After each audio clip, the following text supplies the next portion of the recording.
Essentially, the peace process, the progress toward a peace deal between Israelis and Palestinians, is stalled out at this point due to credibility problems among the leaders of both sides. Also, credibility problems that have plagued George Bush in the last year or so. And our analysis of public opinion on both sides of the conflict suggests that Obama may have a historic opportunity to jumpstart the process and actually change the underlying dynamics of the negotiations to have a better opportunity to actually establish a peace deal than most U.S. presidents have had.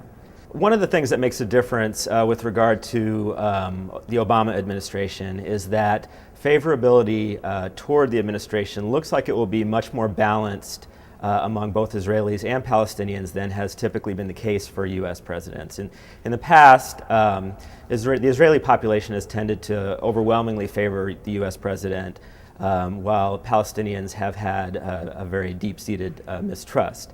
And Bush has been no exception. 95% of Palestinians in 2007 said that they had an unfavorable opinion of Bush. So with Obama, however, the situation may change dramatically. Israelis are a little bit skeptical of the Obama administration. They actually preferred John McCain by about 4 percentage points when we asked them to choose a candidate prior to the election.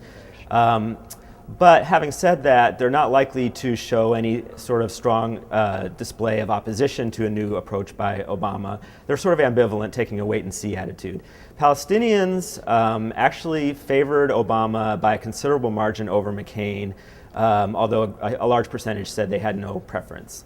But I think the point is that there basically is some amount of goodwill toward Obama from both sides of the negotiating table, which is a significant difference from the past. Obama is very, very good at enlisting grassroots support.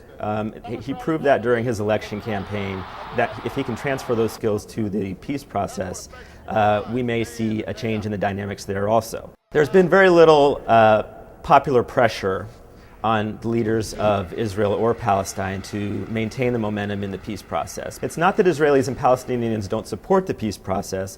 About 2/3 of each population actually do say they support it. But they just have very little belief that it can ever actually succeed on a permanent basis. And it's really hard to get people who have no vision of how peace can actually happen to get excited about actively working toward it. So if Obama can provide a new reason, come in and change the dynamics and establish a situation where there's favorability towards him on both sides, that may jumpstart enthusiasm, change the fatalistic attitude that Israelis and Palestinians have, and then hopefully ramp up the grassroots pressure for peace.